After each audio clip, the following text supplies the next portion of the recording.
নমস্কার সকলকে, আমার আরও একটি মিনি ব্লগে সকলকে স্বাগত জানাই। প্রথমেই তো সবাইকে শুভ শারদিয়া এবং শুভ নবমী। আজকে যে ব্লগটা আমি ছাড়ছি সেটা ছিল সপ্তমী নাইট আউট। সপ্তমীর দিন প্ল্যান করেছিলাম আমি আমার হাজব্যান্ড যে আমরা দিনহাটাটা পুরোটা কভার করব।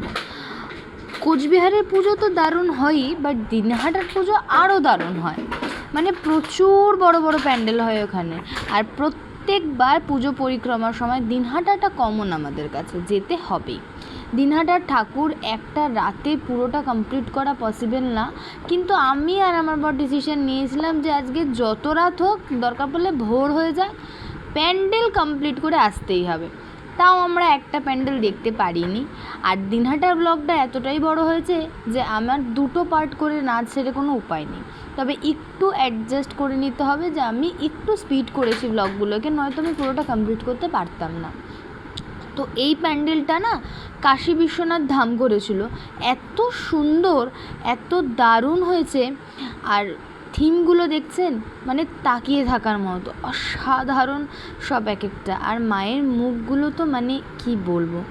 তো যেতে যেতে আবার হঠাৎ করে আমাদের খিদে পেয়ে গেছিলো বলে হালকা একটা ব্রেক নিয়ে আবার শুরু করে ফেলেছি।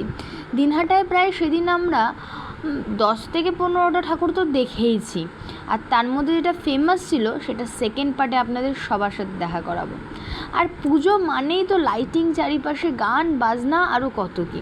তো সপ্তমীর ড্রেস কিছুটা এরকম ছিল, ওয়েস্টার্ন টাইপের, এটা আমার শাশুড়ি মা দিয়েছে। তো এক একটা থিম এক একটার থেকে ওপরে। এটা যেমন স্পেসশিপ করেছিল, মানে স্পেসের যত কিছু আছে এই থিমটার মধ্যে হয়েছিল। দুর্দান্ত সব এক একটা প্যান্ডেল, মানে কোনটা ছেড়ে কোনটা দেখব। আর সবচেয়ে আনন্দের বিষয় হচ্ছে এই লাইটিংগুলো দেখা, সত্যিই কি মজা না। আর খারাপ লাগার জায়গা একটা যে আজ রাত পোহালেই কাল দশমী, মা চলে যাচ্ছেন। এই পুজো অপেক্ষা করাটাই খুব এক্সাইটেড সবার কাছে, বিশেষ করে আমাদের বাঙালিদের কাছে। দুর্গাপুজো মানেই একটা ইমোশন। তো যাই হোক, পুজোটা খুব ভালোই কাটলো। তবে এইবারে আমি বেশি দিন বেরোইনি। দেখছেন কুলফি বাস থেকে চলে যাচ্ছে।